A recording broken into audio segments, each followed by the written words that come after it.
Today, I'm excited to share an interview with my fellow trauma therapist and dear friend, Laura DeCapua. In this interview, we talk about the transitions she's made since she began business coaching about a year and a half ago. She was a participant in the beta launch of the Transform Your Trauma Therapy Practice program a year ago and has been a graduate member ever since. In our conversation, we cover the early days of her private practice and when she knew something wasn't working for her anymore. We talk about how her practice is structured now and how she's been able to create a business that is able to adapt to her and her clients' needs. She also shares the hardest and easiest parts of the business journey. And I would say the easiest part might surprise you because it surprised me. And make sure you watch until the end because she also has a message for fellow trauma therapists who are looking to expand their businesses. If you'd like to learn more about Laura and her practice, the link to her website is in the description below. If you're interested in working on your trauma therapy business, the July 2026 cohort of Transform Your Trauma Therapy Practice is launching soon.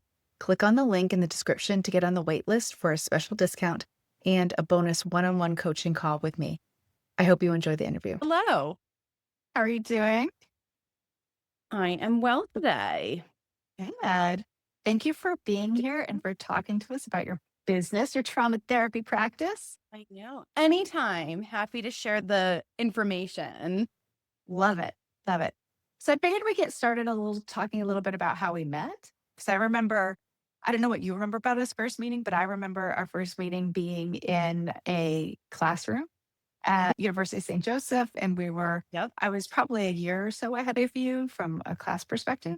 But I Yeah. remember there was like a group discussion. And in that whole, at least in the class that I was in, there were two groups. There were groups of younger people who were out of college, a couple years out of college, going back for their masters. And there was this group that I was in. It was these older people in their 40s and 50s and kind of coming back as a second career. And you were in the first group and Yeah. I was in the second group. And there was a really big difference, like I always found in working with people in the younger group of the life experience and things like that. But I remember you talking, and I remember thinking, oh my God, she's really smart. She really get her stuff together. She knows what she's I'm so doing. hopeful. I'm so good. Like, exactly. And I was like, oh, well, I really like her. And I feel like I knew in that moment, of like, we're eventually going to become friends, which is what happened. So, what do you remember from our first meeting? I think back and I was like, okay, wait a minute. Where did we first meet? And I vaguely remember meeting in a classroom, but I also know that we had both did some research Yes, with that's right. Parker. And so that was Yeah. something that I was like, oh, I remember collaborating in that way, just getting to know Kristen outside of the classroom in that respect. And then it was just interesting to reflect back on how our paths just came apart, came together because you were a little bit ahead of me. So I think you graduated the summer cohort, and I didn't Yes. graduate until the next fall, right? And so then, we were in these, like, parallel experiences at the same agency until that kind of came together, working in the same building in the same I agency. think I dragged you over there. I'll be honest. I was like, Yeah. come over. We have an opening.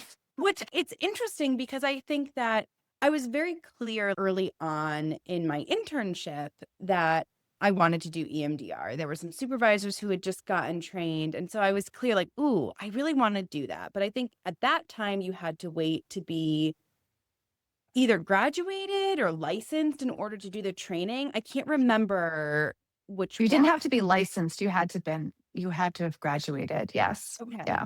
So, it was interesting because I think that moving over to the program that you were in within the agency, that was a really trauma focused Yes. program. And I think that was just like a nice step into what eventually I think really primed me for doing.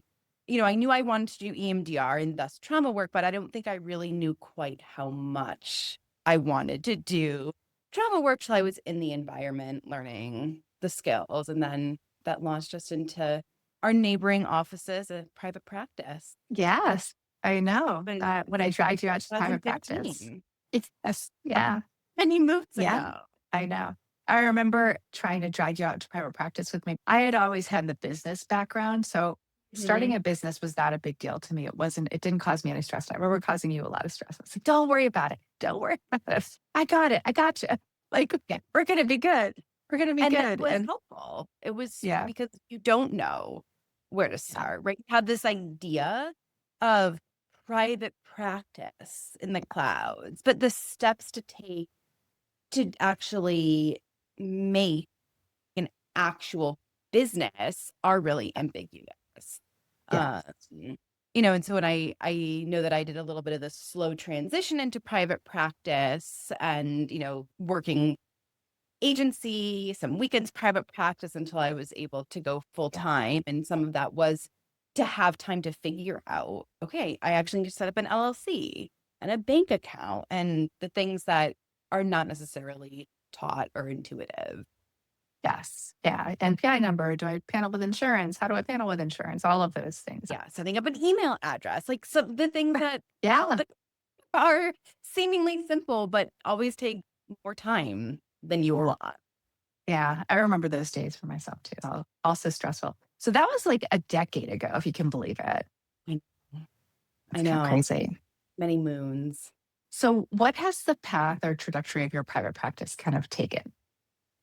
So early on when I began, I went in very much in that Yeah. insurance model as an Model. insurance-based practice. And, at that time, lots of the referrals were coming through Psychology Today or people getting your information online from their insurance company.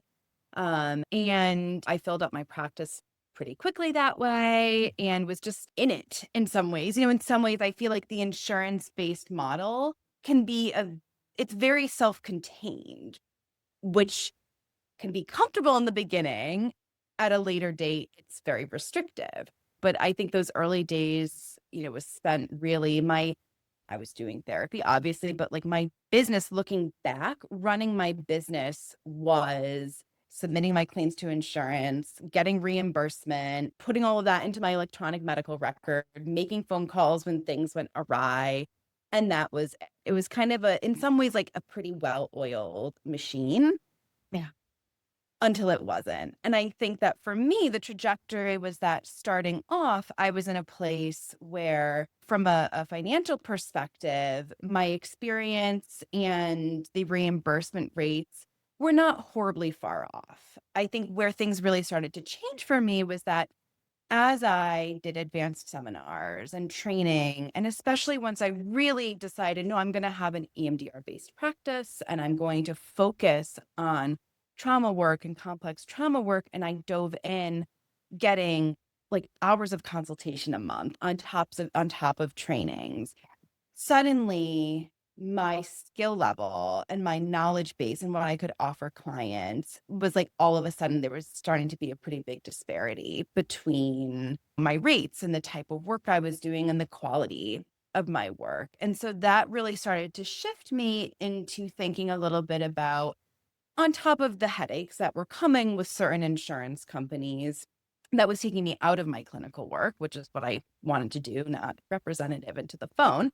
uh, I decided, okay, maybe I need to start thinking a little bit differently about my model. And so I did start slowly going off insurance panels, more so as I can't work for this insurance, less about this is a concrete business decision.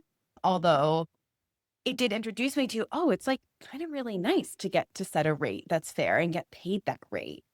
And then you start getting that disparity, with the people that the contracted insurance rates. And so about maybe a year and a half ago, I started really thinking, okay, is this sustainable? As I was wanting to get off more insurance panels, there was a sense of that sounds good in theory. What does this look like in practice? I started getting a little bit more interested in doing intensive work because really the depth work was drawing me in. And ultimately, I was craving freedom in time, freedom in how I work with clients, financial freedom. And so that kind of brought me to what I think of as phase two of my therapy practice in Mhm. terms of business model and actually like developing that businesswoman part of myself. So it really feels like that, like the insurance model. stopped working for you once you accumulated a certain level of knowledge? Because insurance is kind of pricing it like a commodity as a product. Like you can deliver therapy, I can deliver therapy. The person who graduated yesterday or licensed yesterday Right. can deliver therapy, and it's all has the same value. And so you were starting to really see, like, oh, I'm actually delivering more value. And in order for me to deliver that more value, I have to invest in my practice a lot more, which seems like that's where it starts to get the rub, right? It's one of the areas is I have to invest more in my practice in order to be a better clinician. And yet there's no financial incentive from an insurance model for me to do that. So this is all based on my own desire to help people more. When you decided you wanted to make a shift, you weren't talking about like a huge shift, right? You started off thinking, oh, I'm going to offer intensives as an addition to what I'm doing and keep weekly therapy, right? Yeah. So we started doing some coaching about once a month. We started to do Mhm. some specific business coaching, and we did that for probably a little over a year. Mhm. And then you Yep. did the Transform Your Trauma Therapy Practice program a year ago. Yep. So Yep. tell me about that evolution Mm. from your initial reaching out to me and say, I think I want to add intensives. Like, can you help me figure out how to do that? And take us on that journey of the last like, year and a half and where you are now. So it was, I think I was expecting a very linear process because that's what I experienced in the founding days of my practice, right? Sign up with Okay. insurance companies, clients come. My marketing at that time was a Psychology Today profile, right? I wasn't investing in that. I didn't learn how to do that. And so I was like, oh, okay, it's going to be this very ABC process. And I think that, in reality, it was so much more nuanced. One of the biggest pieces in the process of learning how to be a business person has been learning how to think like a business person. And in that way, I think that some of the obstacles I hit in the beginning were really not necessarily logistics. It was some of my own beliefs and expectations. And so I know in the beginning, working on a lot of like the mindset work and what does it look like I didn't quite understand how I wasn't just like adding something into my practice. I was creating something and creating a business model really from scratch because it was so different from where I had started. And so, I think that the experience over the past year and a half or so has really been like learning how to create these systems, testing them, living in them, adjusting and pivoting, because that's part of the goal. I think for me has always been this idea of freedom, but freedom isn't A plus B equals C. Freedom is like figuring out, does this work and actually give me freedom? Yeah. Yes, it does. Does this work and give me freedom? On paper, but not in reality. And I think that's the piece where having support from business coach as well as a cohort can be so helpful because it's not like a recipe of this is exactly how you make the color red, right? Like Right. it's really figure out, no, what's my color of red that really works for me? And it takes some tweaking. And so having support along the way and getting some objective feedback was really paramount and not having to be my own coach and teach myself because as you're building this thing, you don't have time to be your own. You need a guide. Well, I think it's so easy to be really narrow focused of like, okay, I'm going to do this thing. I'm going to add intensives. I'm going to add intensives. And unless we have somebody else on the outside be like, well, why are you going down that path? Or is this the path that you really want to go down? Because I think if I recall correctly, one of the things you started with when you started doing intensives was just offering it to your regular clients, right? Your weekly clients. Yeah. Is that right? Yes. So I think that's like such a huge first step because maybe you wouldn't even like doing it. Right? Right. But That can was you a big imagine it? question. Right, and we build out this whole model of I'm gonna do intensives and I'm going to market it and I'll build out my web page and I'll do all of this. Right.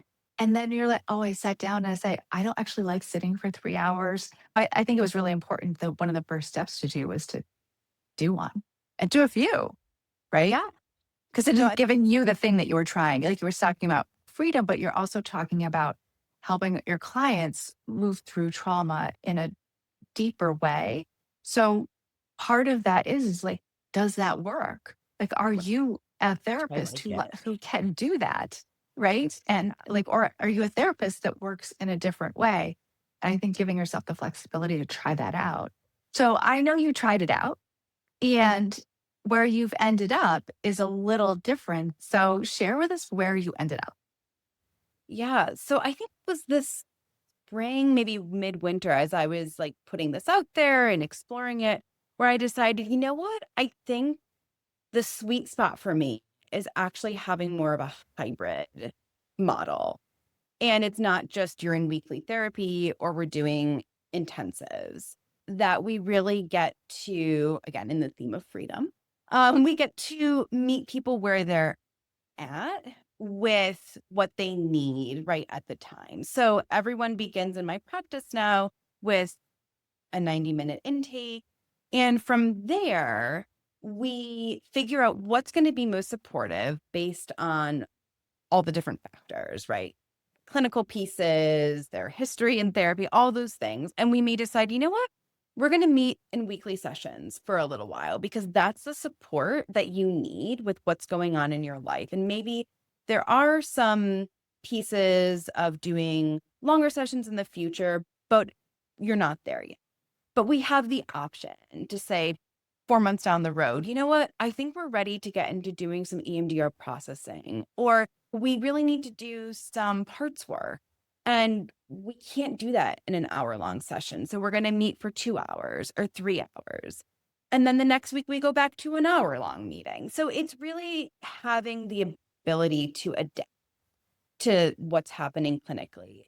And there may be people that come who are really clear, I want to work on this specific thing. Maybe they're looking to do some adjunctive work. And so maybe we start with a 90-minute intake and then we jump right into meeting for 3-hour blocks of time. So it really becomes a collaborative process, but it's also not like a free for all. And so that's been helpful from the business perspective, is being able to come up with the policies and procedures that create a container that then has paths we can go down. And each path goes back to some policies and infrastructures that I'm clear about. You really started to tailor a work balance that worked for you and for your clients. So if clients need that space or that container to go deeply, you are able to offer that, but you're also offering that stability of weekly or whether it's monthly or that type of thing, that you're able to really tailor it to what your client needs at that time.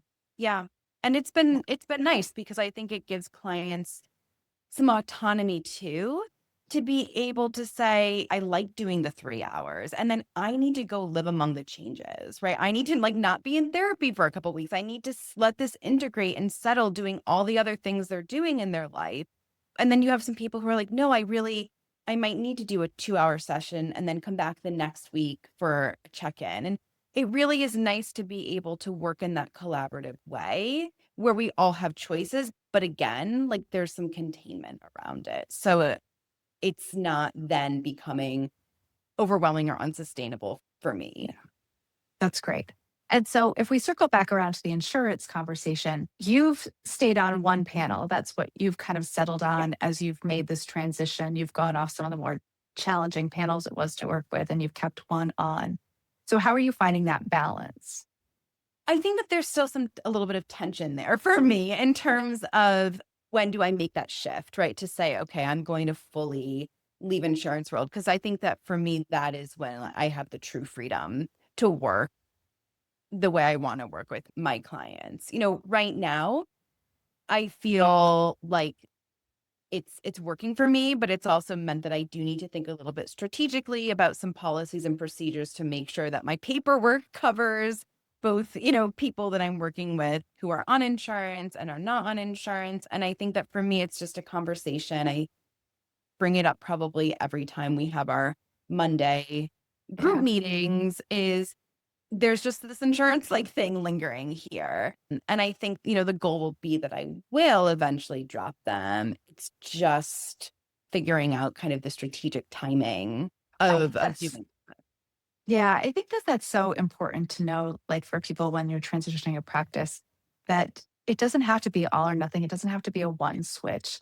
You do have to Yeah. work out some of the details. So you've had to, as I know, you've had to work out some of your policies and procedures. Certain services may not be available to those clients who have that insurance, or you may have to have some policies in place. They're not obstacles. They're just things that we need to attend to and then set up a procedure for it. I think so many times when we think about, particularly going off insurance panels, there's a real panic and that it feels like this an on or an off switch. But I think you've done a really good job of saying there's a couple panels out there have really caused me headaches because I know just because we're in the same region that you did not pick the highest paying panel to stay on. You picked the one that was Yeah. the easiest to work with and went off some of Right. the other higher paying panels because of the risks associated with working with those panels. So I think it's important to know like this is a process. And like you said in the beginning, it's really flexible and it doesn't have to be an all or nothing or I'm switching something off because we also have to get used to and comfortable with I can sustain my business this way. Yeah. And the financial piece, which I think is a huge thing for us to have to Yeah. another mindset, you said part of the beginning mindset issue was around being a business owner, but a component of that is the financial mindset of I have to step out of the traditional way therapy has been taught as a commodity and have to shift out that I'm actually providing a service. And because of my training and consultation, I'm providing a specialized service. And therefore, a more specialized service is going to command a higher fee. And we can't force the insurance companies out of that model, but we Right. can step out of it if we choose to. And I think that's been something that having some support around that and what comes up, is really important and really helpful. And what I've found is that oftentimes it's just holding that balance of feeling that sense of the confidence, right? And the mindset and giving yourself that permission before you even talk to a client, right? Or put it in the paperwork. And it was alarming. I think that was like module 2 or 3 or something, how ingrained some mindsets are that you don't even know are there related to charging fees that reflect your time and experience. And yet shifting into a place where that is, it's I think it's always an evolving. It's something you're always evolving and working on. I don't think it's just like a light switch where that goes away, but having a different relationship to finances and fees. There's been a lot of freedom there too. It's a lot of hard work that you've done in order Yeah. to get there. It's just a hard work that we have to do to really about our own relationship with money and It, our own yeah. relationship with worth and value that is Yep. uncomfortable. We Yeah. hit up against it. We're going to continue to hit up against it every time. I just think that's part of maybe who we are as professionals, that we have to battle this quite a bit. So, if in everything that you've done, this whole process, what has been the hardest thing for you to do? Logistically or mindset, Whichever. I Or think both. that's for me, like, I will own that my mindset and expectations were one of the hardest things for me to work through because that just, that speaks to some of my own stuff, right? My personal stuff that got so much more activated than I anticipated it getting activated. And I think that for me, I had to really like sit and confront some of my own blocking things to then be able to actually get into like the logistics. And I think that, the hardest part of the logistics for me maybe has been this idea of being patient with the process and patient with the fact that it's required pivots. But honestly, if I was working in the exact model that I came to you with, 2 Januaries ago, I don't know if I would have been happy with it, right? And like, so in some ways, being able to make all those pivots at the time felt a little bit challenging and kind of exhausting and frustrating. And yet I'm very happy with where my practice is at right now, right? I was really happy to do a consultation call last week. And I felt really confident and proud to be able to say, hey, this is a little bit about how I work. And hearing the person on the other end be like, oh, that's really interesting. I've never been given that option before. It starts to create a sense of like, Validation, right? yeah. Is there anything that's been easy that you're like, oh, that was a lot easier than I thought it was? I think in some ways, what has been a little bit easier than I thought it would be, when we talk about some of like the marketing and some of the SEO pieces, and I think that I don't know if it's easy, but I did have quite a bit of fun, like, with my website. It was also, like, a labor of love, right? And being creative. I guess that was the piece that I enjoy, that there are pieces of this process where I've been able to tap into some creativity, whether that was, "Oh, I really enjoy writing some blogs," or I enjoy fiddling around with my website. That has been something that I didn't expect to like Yeah. as Tap much. into a different area of your brain, which I think is really nice. And doing trauma therapy all the time can be really challenging, as we know. And I think that's maybe one piece that we haven't covered in the idea around trauma therapists and what happens, like where you got, like, if you're 8, 9, 10, is I'm starting to accumulate all this experience. And I can't operate physically within the insurance model anymore because the insurance model, in order for me to be sustainable financially, requires me to be seeing like 6 to 7, 8 clients a day over, 4 or 5 days in order to be financially sustainable. And when you start doing more complex work and becoming more trained in working with trauma and working with people who've experienced more complex forms of trauma, particularly in childhood, it just doesn't become sustainable. Back to back can't be done anymore.